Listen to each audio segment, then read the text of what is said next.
ನಮಸ್ಕಾರ ನನ್ನ ಸ್ನೇಹಿತರಿಗೆ, ಇದು ನನ್ನ ಮೊದಲನೇ vlog. Welcome to the Hema's vlog. ಇವತ್ತು ಸಿಂಪಲ್ ಬೇಬಿ ಕುಚ್ಚು ಹಾಕೋದನ್ನು ಕಲಿಯೋಣ ಬನ್ನಿ.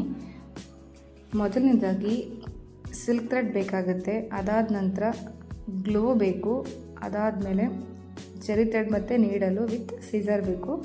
120 ದಾರ ಮಾಡಿಕೊಂಡು ಈ ಥರ ಗಮ್ ಹಾಕ್ಬಿಟ್ಟು ತುದಿನ ಚೂಪಾಗಿ ಮಾಡಿಟ್ಕೊಂಡು, ಅದಾದಮೇಲೆ ಒಂದು ನೀಡಲ್ ತಗೊಂಡು ಈ ಥರ ಸ್ಯಾರಿಗೆ ನಾವು ಚಿಕ್ಕದಾಗೆ ಹೋಲ್ ಮಾಡಬೇಕು. ಈ ಥರ ಹೋಲ್ ಮಾಡೋದ್ರಿಂದ ಸ್ಯಾರಿ ಡ್ಯಾಮೇಜ್ ಆಗೋದಿಲ್ಲ ಮತ್ತು ನೀಟಾಗಿರುತ್ತೆ. ಅದಾದ ನಂತರ ನಾವು ಮಾಡಿಟ್ಕೊಂಡಿರೋಂಥ ದಾರನ ಈ ಥರ ಪಾಸ್ ಮಾಡಿದಾಗ ದಾರ ಅನ್ನೋದು ನೀಟಾಗಿ ಬರುತ್ತೆ, ಕುಚ್ಚು ಚೆನ್ನಾಗಿ ಕಾಣುತ್ತೆ. ಅದಾದಮೇಲೆ ನೋಡಿ ಈ ಥರ ಮೇಲಿಂದ ಹೇಳ್ಕೊಂಡಾಗ ದಾರ ನೀಟಾಗಿ ಬರುತ್ತೆ. ಎಕ್ಸ್ಟ್ರಾ ಆಫ್ ದ ಥ್ರೆಡ್ನ ನಾವು ಟ್ರಿಮ್ ಮಾಡ್ಕೋಬೋದು. ಈ ಥರ ಹೆಬ್ಬೆಟ್ಟಲ್ಲಿ ಇಟ್ಕೊಂಡು ನೀಡಲ್ಲಿ ನಾಟ್ಸ್ ಹಾಕ್ಕೋಬೇಕು.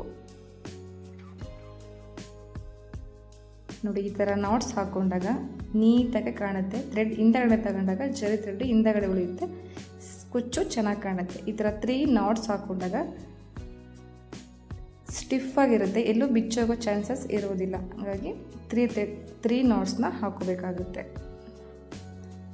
ನಿಧಾನಕ್ಕೆ ಈ ಥರ ಲೆವೆಲ್ಲಾಗಿ ಇಟ್ಕೊಂಡು ನಿಧಾನಕ್ಕೆ ಟ್ರಿಮ್ ಮಾಡ್ಕೊಳ್ಳಿ. ಟ್ರಿಮ್ ಮಾಡ್ಕೊಂಡು ಏನಾಗುತ್ತೆ, ನೀಟಾಗಿ ಕುಚ್ಚು ಒಂದೇ ಲೆವೆಲ್ಲಿಗೆ ಬರುತ್ತೆ. ದಾರ ಕೂಡ ಆ ಕಡೆ ಈ ಕಡೆ ಆಗೋದಿಲ್ಲ. ನೋಡಿ ಎಷ್ಟು ಚೆನ್ನಾಗಿ ಬಂತು. ನೆಕ್ಸ್ಟ್ ಅದೇ ಥರ ಇನ್ನೊಂದ್ಸಲಿ ಹಾಕೋಣ. ಸೇಮ್ ಅದೇ ಥರನೇ ಇನ್ನೊಂದ್ಸಲಿ ನೀಡಲ್ಲ, ನಿಧಾನಕ್ಕೆ ಪಾಸ್ ಮಾಡಿ. ನಿಧಾನಕ್ಕೆ ಪಾಸ್ ಮಾಡಿದಾಗ ಸೀರೆ ಹಾಳಾಗಲ್ಲ. ನೆಕ್ಸ್ಟ್ ಜರಿ ಥ್ರೆಡ್ ಈ ಥರ ತೊಗೊಂಡು ಮೇಲ್ಗಡೆಯಿಂದ ಪಾಸ್ ಮಾಡಿದಾಗ ನೀಟಾಗಿ ಬರುತ್ತೆ. ಅದಾದಮೇಲೆ ಈ ಥರ ನೀಟಾಗಿ ಒಂದ್ಸಲಿ ಫೋಲ್ಡ್ ಮಾಡಿಕೊಂಡು ನೋಡಿ ಯಾವ ಥರ ಮಾಡ್ತಾಯಿದ್ದೀರಲ್ಲ ಆ ಥರ ಮಾಡಿಬಿಟ್ಟು ನೀವು ಕೂಡ ಇದೇ ಥರನೇ ನೀಡಲಲ್ಲಿ ಸಿಲ್ಕ್ ಥ್ರೆಡ್ನ ಜರಿ ಥ್ರೆಡ್ನ ಪಾಸ್ ಮಾಡಿ ಈ ಥರ ಹಿಂದಗಡೆಯಿಂದ 3 ನಾಟ್ಸ್ ಹಾಕಿದ್ರೆ ದಾರ ಕೂಡ ಸ್ಟಿಫ್ ಆಗಿರುತ್ತೆ, ಬಿಚ್ಚೋಗೋದಿಲ್ಲ. ನೋಡಿ ಈ ಥರ ಹಾಕಿದಾಗ ಸೀರೆ ಕೂಡ ತುಂಬ ಚೆನ್ನಾಗಿ ಕುಚ್ಚು ಕಾಣುತ್ತೆ.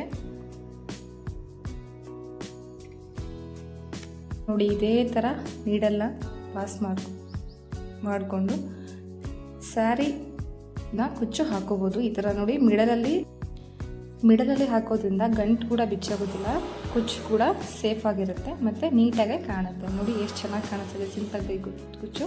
ನೀವು ಕೂಡ ಟ್ರೈ ಮಾಡಿ. Thank you.